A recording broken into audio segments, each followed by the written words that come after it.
आज की हम हमारी क्लास स्टार्ट करते हैं। आज बड़ी इंपॉर्टेंट क्लास है यार, ये हमारे निबोश के एग्जाम के हवाले से है, सिनेरियो बेस्ड एग्जाम के हवाले से कि सिनेरियो बेस्ड एग्जाम एक्चुअली में क्या है, हमने कैसे इसके सोल्यूशन को देखना है, कैसे सोल्यूशन को पढ़ना है और कैसे हम पेपर को अच्छी तरह सॉल्व कर पाएंगे, अच्छे मार्क्स हासिल कर पाएंगे। एक्चुअली में हमारे यहाँ पे जो सिस्टम है, तालीमी निज़ाम है हमारे देशों में, वो ऐसा नहीं है, जिसकी वजह से बहुत से लोग फेल हो जाते हैं। वो जानते नहीं हैं कि एक्चुअली में ये एग्जाम है क्या, हम इस एग्जाम को कैसे सॉल्व कर सकते हैं और कैसे अच्छे मार्क्स ले सकते हैं। बिल्कुल भी बेस नहीं है, हम जानते नहीं है। और अनफॉर्चुनेटली जो लोग हमें पढ़ा रहे हैं, सिखा रहे हैं, हमारे पूरे सिस्टम में है। मैं डेली लेक्चर सुन रहा हूँ, फेसबुक पे लोगों के लिंक में जाके देख रहा हूँ कि वो क्या बता रहा है, क्या समझा रहा है। कोई 3 पॉइंट बता रहा है, कोई 8 पॉइंट बता रहा है, कोई 2 पॉइंट बता रहा है। ये सारे वो लोग हैं जिन्होंने 46 46 नंबर लिए हुए हैं। ये जाके बैठे हुए हैं और ये लोग जो है ना वो बता रहे हैं, समझा रहे हैं। तो आप बताइए कि किस लेवल का वो नॉलेज शेयर करेंगे हम लोगों के साथ में, स्टूडेंट के साथ में। तो वो आगे स्टूडेंट भी माशाल्लाह है, कितना वो आगे से मार्क्स ले लेगा, आप समझ सकते हैं इस चीज को। सबसे पहले हमें समझने के लिए, इस पूरी चीज को समझने के लिए जानना चाहिए कि ये एक खास अथॉरिटी का एग्जाम है। इसमें एक सिनेरियो दिया जाएगा। उस सिनेरियो में जितने भी क्वेश्चन पूछे गए हैं उन सब के आंसर ऑलरेडी वो लिख के रखा हुआ है। उसे समझने के लिए, उन आंसर को अच्छे से देखने के लिए, उनका अच्छे से सॉल्यूशन देने के लिए उसने हर चीज आपको मेंशन कर दी हुई है। जो क्वेश्चन पूछेगा, अगर 10 नंबर का क्वेश्चन है, 10 पॉइंट दे के रखे हुए हैं। इसको समझाने के लिए निबोश ने क्या किया है, हमारी हेल्प की है कि निबोश आपको एडवाइस कर रहा है कि इस पेपर को 5 मरतबा आप पढ़िएगा। तो अब ये क्या हो गया, अगर निबोश बोल रहा है, इट मीन्स के ये अभी एक लीगल रिक्वायरमेंट है निबोश की तरफ से। आप इसे 5 मरतबा पेपर को नहीं पढ़ेंगे, आप सोल्यूशन नहीं निकाल सकते हैं उसमें से। जब फर्स्ट टाइम आप पढ़ेंगे, आप जितनी भी टर्मिनोलॉजीज जिसमें आपको डाउट है, आप नहीं समझ पा रहे हैं उस टर्मिनोलॉजी को, प्लीज उसकी जाके प्रेजेंटेशन देखिएगा कि वो वर्ड आपको क्या कहना चाह रहा है, टर्मिनोलॉजी आपको क्या कहना चाह रहा है। पहले सारे मेंशन कीजिएगा, हाईलाइट कीजिएगा, करने के बाद में उन सबकी प्रेजेंटेशन आप देखिएगा। अभी कंसेप्ट क्लियर हो गया उस सिनेरियो का आपके जहन में, आपके पास में। फिर सेकंड टाइम पे आप पढ़ेंगे, फिर थर्ड टाइम पे पढ़ेंगे, फोर्थ टाइम पे पढ़ेंगे और 5 टाइम पे पढ़ेंगे। ये पढ़ने के बाद में आपने इसकी रिक्वायरमेंट पूरी कर ली। नेक्स्ट आपने क्या करना है, ये मैंने सारा इस बुलेट पॉइंट में भी लिखा है। मैं अभी एक ब्रॉड स्पेक्ट्रम जो इसका सिनेरियो है वो आपको समझा देता हूँ। नेक्स्ट आपने क्या करना है, वेरी नेक्स्ट स्टेप, आपने जो ऑर्गेनाइजेशन है उसका नाम अगर मेंशन है तो लिख दें आप, उसका नाम क्या है। ऑर्गेनाइजेशन की डिटेल आपने वहां से ढूंढनी है। वो काम क्या करती है, कितनी शिफ्ट्स हैं, कितने लोग काम करते हैं उस ऑर्गेनाइजेशन में, कब बनी वो ऑर्गेनाइजेशन। ये आप मोटी मोटी चीजें उसमें लिख दीजिए। उसके बाद में आप क्या कीजिए कि आप एक लाइन ड्रॉ कर दीजिए। लाइन ड्रॉ करने के बाद में एक तरफ आप लिख दीजिए हाइलाइट्स और दूसरी तरफ में low lights, unsafe act, safe acts safe position, unsafe act unsafe position, ऐसा लिख दीजिए। और इधर से आप लिखना स्टार्ट कर दीजिए जो जो आपको अच्छा दिख रहा है उस ऑर्गेनाइजेशन में, जो काम अच्छा कर रही है ऑर्गेनाइजेशन, वो इस तरफ लिख दीजिए। और जो काम आपको अनसेफ दिख रहे हैं, वो आप अनसेफ एक्ट अनसेफ पोजीशन वो दूसरी तरफ में आप मेंशन करते जाइए। करने के बाद में आपको आइडिया हो जाएगा कि ये क्या क्या बताना चाह रहा है, किस किस चीज के क्वेश्चन पूछेगा। पॉलिसी के बारे में पूछेगा, एम्प्लॉयर की रोल रिस्पॉन्सिबिलिटी के बारे में पूछेगा, जो वायलेट हो रही हैं चीजें। डायरेक्ट इंडायरेक्ट कास्ट के बारे में पूछेगा, एक एक्सीडेंट को इन्वेस्टिगेट क्यों करना चाहिए इसके बारे में पूछेगा। इमरजेंसी प्रोसीजर्स, इमरजेंसी अरेंजमेंट के बारे में पूछेगा। वो तमाम चीजें सिनेरियो में, एक्चुअली में हर सिनेरियो में ऐसा ही है कि एक ऑर्गेनाइजेशन है, उसका बताने के बाद में वो एक एक्सीडेंट ही बताने वाला है, तो उसके रिलेटेड में सारे क्वेश्चन होंगे। वो एक्सीडेंट क्यों हो गया, किसकी मिस्टेक की वजह से हो गया, क्या वायलेशन थी क्या नहीं थी, सारे क्वेश्चन उसी के बारे में होंगे। आप जितने भी, जब से ये सिनेरियो बेस एग्जाम स्टार्ट हुआ है, पिछले 1.5 साल से आप उठा के देख लीजिए, या कितना टाइम हो गया है इसको होते हुए, 2 साल हो गए हैं, तमाम के तमाम सिनेरियो एक जैसे हैं, तमाम के तमाम उसके क्वेश्चंस एक जैसे हैं। तो अभी हम देखते हैं इन टिप्स की तरफ, इन गाइडलाइंस की तरफ, जो आपके सामने है स्क्रीन पे, आप इसे देख सकते हैं कि सबसे पहले आपने क्या करना है। निबोश की इंस्ट्रक्शन को पढ़ना है जो पेपर के ऊपर दी गई हैं, उसे अच्छी तरह पढ़िए, आप अच्छी तरह समझिए। उसके बाद में आपने क्या करना है, जितने भी आप आंसर लिखेंगे वो बुलेट पॉइंट में लिखना चाहिए। पैराग्राफ में लिखे हुए आंसर्स को अप्रिशिएट नहीं किया जाएगा, कंसीडर नहीं किया जाएगा निबोश अथॉरिटी की तरफ से। हर बुलेट पॉइंट में 330 वर्ड्स होने चाहिए। एक बुलेट पॉइंट में आप 30 वर्ड्स लिख सकते हैं। मिसाल के तौर पे अगर एक क्वेश्चन 10 नंबर का है, तो 10 मार्क्स लेने के लिए आपको 300 वर्ड्स लिखने पड़ेंगे। आप जब भी उस क्वेश्चन को पूरा कर लें, चाहे वो 3 नंबर का है, 5 नंबर का है, 10 नंबर का है, नीचे पे वर्ड काउंट लिख के आगे पे आप लिख दीजिए इस क्वेश्चन के वर्ड काउंट कितने हुए हैं। वो आपके लिए हेल्पफुल होगा जानने के लिए कि कितना आपके पास बैलेंस है, आप कितने यूज कर सकते हैं नेक्स्ट में वर्ड काउंट्स। उसके बाद में आपको क्या करना है, at the end of each question, जब आप एक क्वेश्चन आप सॉर्ट आउट कर लीजिए, we should mention the word count. Word count उसका लिखना है आंसर के, जो सोल्यूशन आप निकालेंगे आंसर के एंड में। Our answer should be simple and with clear message. उसमें कुछ भी एम्बिग्विटी नहीं होनी चाहिए। आप क्लियर लिखिए, साफ सुथरा सिंपल लिखिए। अपनी कॉम्पिटेंसी दिखाने की कोई जरूरत नहीं है आपको निबोश को, कुछ भी ऐसा करने की जरूरत नहीं है। सिंपल से मैसेजेस आप बना के लिख दीजिए। इफ एग्जामिनर विल कंफ्यूज, ये एक उन्होंने लिखा है कि अगर वो नहीं पढ़ पा रहा है, नहीं समझ पा रहा है, तो उसके आप मार्क्स लूज कर देंगे। In many cases we observe that if some violations again, यहाँ पे ये बताना चाह रहा है नंबर 7 पे, कि आप कोई मिस्टेक बार बार कर रहे हैं। आपने निबोश की इंस्ट्रक्शन देख ली है, निबोश की जो गाइडलाइन है वो आपने पढ़ ली है, उसके बावजूद आप एक गलती को बार बार दोहरा रहे हैं, बार बार दोहरा रहे हैं, तो उस क्वेश्चन के मार्क्स नहीं मिलेंगे, आप लूज कर देंगे। जैसा कि निबोश आपको कहता है, 2 मरतबा पहले, 3 महीना पहले एक सिनेरियो था किसी क्लिनिक का। तो हमारे कुलीग क्या करते हैं, लोग क्या करते हैं, इनके जहन में यही बात है कि एम्प्लॉय ही लिखते हैं हर जगह पे, और कंपनी को ऑर्गेनाइजेशन या कंपनी ऐसा करके लिख देते हैं। तो डॉक्टर का क्लिनिक को भी कंपनी लिख रहे हैं, ऑर्गेनाइजेशन लिख रहे हैं।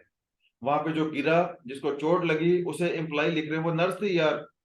जो डेजिग्नेशन, जो पोजीशन वहां पे मेंशन की गई है सिनेरियो में, आपने वही पोजीशन यहाँ पे लिखनी है। आप again and again, again and again वो लिखते जा रहे हैं। उस वो डॉक्टर गिरा, डॉक्टर की बाजू टूटी, या नर्स गिरी, नर्स की बाजू टूटी, तो आप उसे बार बार वो नहीं लिख सकते, वो इरिटेट हो जाएगा आपकी इस वायलेशन की वजह से, इस मिस्टेक की वजह से।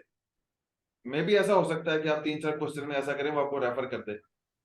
तो जो डेजिग्नेशन, जो पोस्ट वहां पे दी गई है, बताई गई है, मेंशन की गई है सिनेरियो में, ऑर्गेनाइजेशन के लिए जो नाम यूज किया गया है, जो जो पोस्ट के लिए, जो जो पोजीशन के लिए उस बंदे को वहां पे मेंशन किया गया है, सेम आप यूज कीजिए आपके क्वेश्चन पेपर में। यूज टर्मिनोलॉजीज केयरफुली, जब आप टर्मिनोलॉजीज आप यूज करें वहां पे, तो केयरफुली उसे यूज कीजिए टर्मिनोलॉजीज को। और किसी भी जगह पे एब्रिविएशन यूज करने से अवॉइड कीजिए। अगर आप एब्रिविएशन यूज करते हैं तो उसको काइंडली ब्रैकेट्स में आप उसकी फुल फॉर्म भी लिख दीजिए कि इस एब्रिविएशन का क्या मीनिंग्स है, क्या बनता है इससे। हर जगह पे दुनिया में कितनी इंडस्ट्रीज हैं, हर जगह पे डिफरेंट एब्रिविएशंस यूज किए जाते हैं। हर कोई नहीं जानता है, कोई ऐसी अथॉरिटी नहीं है कि वो तमाम के तमाम इनको जानता हो, एब्रिविएशंस को जानता हो। 9 पॉइंट है, यूज ऑफ, जो पोस्ट मैंने आपको पहले बता दिया है कि सिनेरियो में जो पोस्ट यूज की गई है किसी बंदे के लिए, उसको जब आप बता रहे हो आपके क्वेश्चन में, उसके आंसर में, तो प्लीज वैसा ही आप लिखिए कि उस बंदे की ये पोस्ट थी, उसे एम्प्लॉय या एम्प्लॉयर या मैनेजिंग डायरेक्टर, ऐसा कह के ना बोलिए, सेम यूज कीजिए आप।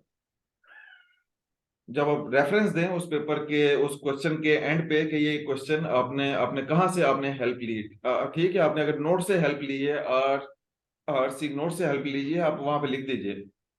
अगर आपने गूगल से हेल्प ली है तो गूगल से वो जो ऊपर में लिंक आएगा, वो लिंक वहां पे पेस्ट कर दीजिए कि इस लिंक से मैंने हेल्प ली थी इस क्वेश्चन को करने के लिए।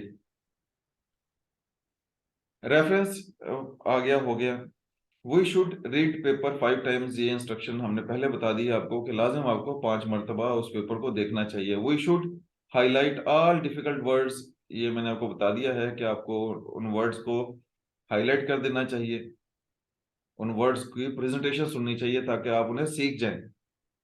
फॉर ईच न्यू टास्क, जब भी आप नया क्वेश्चन स्टार्ट करें, आपको दोबारा पूरा सिनेरियो पढ़िए आप, तो आपके जहन में अच्छे तरीके से फिर बातें समझ में आना स्टार्ट हो जाएंगी। आप कभी भी कॉपी पेस्ट ना कीजिएगा। कॉपी पेस्ट करेंगे तो आप रेफर हो जाएंगे, निवोश आपको पेपर को कंसीडर ही नहीं करेगा। प्लेजरिज्म को अवॉइड कीजिएगा। अगर आप हेडिंग यूज करते हैं तो एग्जामिनर के लिए इजी हो जाता है आपकी बात को समझने के लिए, वो अच्छे से आपकी बात को समझ जाएगा कि नीचे वाला जो इंफॉर्मेशन है, इंस्ट्रक्शंस, इंफॉर्मेशन है जो आप बताना चाह रहे हैं, देना चाह रहे हैं, वो क्या है, वो उससे जल्दी उसे पता चल जाएगा। अ, ये इम्पोर्टेंट है। समटाइम ऐसा है जैसा कि निवोश ने आपको इंस्ट्रक्शन दी है कि आपको मेरा सिनेरियो को 5 मरतबा पढ़ना चाहिए, पढ़ते के टाइम पे उस पर टाइम लगेगा आपको, तो उसके स्ट्रेस में ना आइएगा आप। 24 घंटे का पेपर है जी, कितना टाइम हो गया, मैं क्या करूँ, अगर स्ट्रेस में आ जाएंगे तो आप पेपर को अच्छी तरह सॉर्ट आउट नहीं कर सकते, उसका सोल्यूशन अच्छे से नहीं निकाल सकेंगे। हो सकता है कि आपको बहुत से क्वेश्चन आते हों, तो स्ट्रेस में जब कोई बंदा आ जाता है तो उसे कोई भी चीज भी पता नहीं चलती है, इसके कभी भी आप स्ट्रेस में ना आइएगा, कोई बात नहीं है। अगर ऐसा भी हो जाता है कि आपका टाइम ज्यादा लग गया है तो हम सक्सेसफुल नहीं हो सकते, फिर भी स्ट्रेस में नहीं आना है, बहुत चांसेस हैं। कितने हमारे कोर्सेज हैं 5 साल के बाद में हमें डिग्री मिलती है, कितने हमारे कोर्सेज हैं 3 साल के बाद में, 4 साल के बाद में डिग्री मिलती है, तो एक मरतबा फिर हम चांस ले सकते हैं ना। तो इस किस्म के स्ट्रेस में कभी नहीं आना है निबोश का पेपर सॉर्ट आउट करते हुए।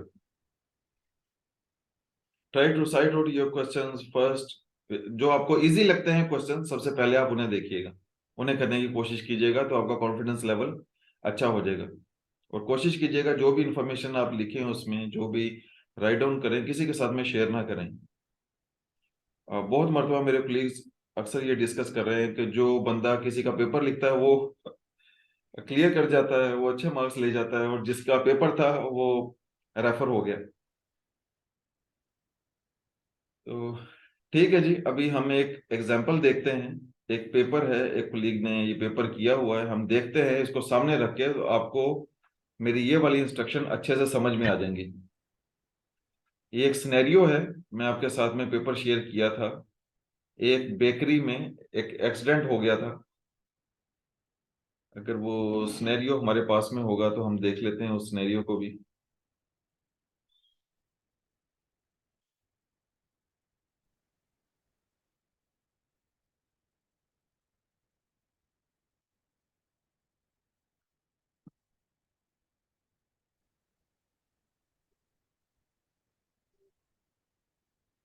ये है जी सिनेरियो हमारे पास में। फॉलोइंग सिनेरियो एंड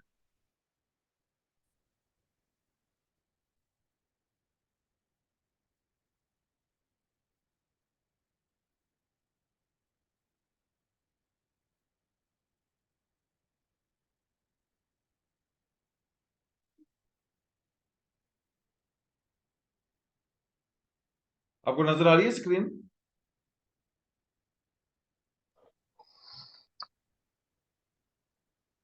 सर पहले कट हो गई थी, अब दोबारा स्क्रीन आई है, मगर सिग्नल भी चला गया।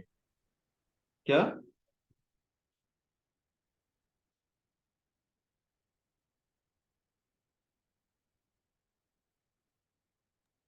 सर सिनारियो नहीं आ रहा, अभी सिनारियो नहीं है।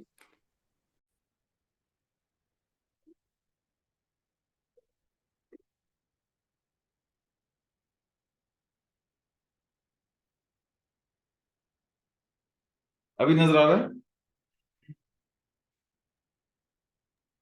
जी सर, बिल्कुल। अच्छा, अभी क्या करना है आपने आपने इसे कॉपी करना है। कॉपी करने के बाद में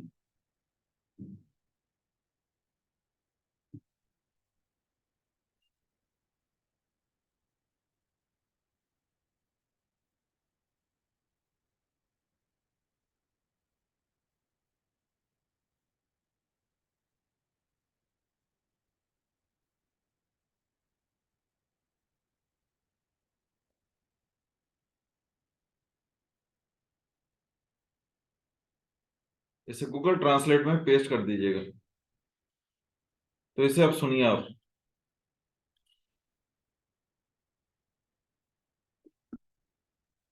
और अच्छी तरह से मशहूर होने वाले हादसे के बाद आपको बतौर हेल्थ और नई भर्ती किया गया है।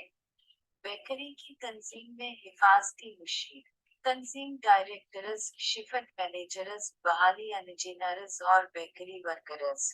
ये तंजीम खुदकार मशीनरी के जरिए बड़े पैमाने पर रोटी तैयार करती है। अज्जा है। एक आटा बनाने के लिए एक साथ मिला आटा एक कन्वेयर पर बेकिंग टन में रखा जाता है जो सफर करता है। एक तंदूर के जरिए रोटी में आटा पकाना। बेकरी में रोटी के 3 बड़े तंदूर हैं। उसी तरह आटा तैयार करने के लिए इस्तेमाल होने वाली दीगर मशीन थी। ये सब एक बड़े गोदाम में रखा हुआ है। रोटी पकाने वाले तंदूर लंबे, ढाक से बंद सुरंगें हैं जिनमें से एक कन्वेयर चलता है। दी कन्वेयर अफकी रेकनक से बना होता है। कन्वेयर के दोनों सिरे पर धाती प्लेटों के जरिए बोल्ट होता है। जंजीर कन्वेयर तकरीबन 20 मीटर लंबा और 3.3 मीटर चौड़ा है, तकरीबन 66 × 11 पाउंड। अमली तौर पर तंदूर की चौड़ाई का पूरा हिस्सा लेते हैं। रोटी का आटा टन में रखा जाता है। कन्वेयर के एक सिरे पर दाखिल तक की लंबाई के साथ सफर करें और मुखालिफ सिरे से बाहर निकलें। अपनी तेज रफ्तारी से सफर करते हुए टन को तंदूर से गुजरने में 17 मिनट लगते हैं। डायरेक्टर इस बात पर यकीन नहीं रखते कि सेहत और हिफाजत एक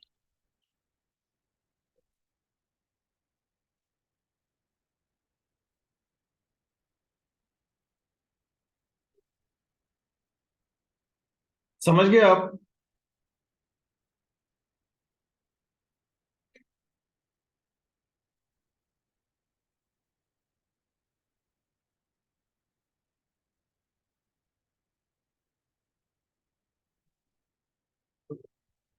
समझ गए आप इस चीज को?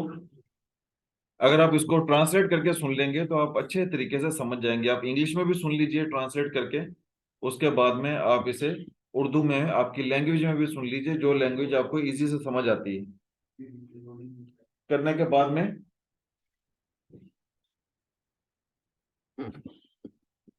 ये सारा कुछ करने के बाद में आपने टास्क 1 पढ़ लिया। टास्क 1 क्या बोल रहा है आपको?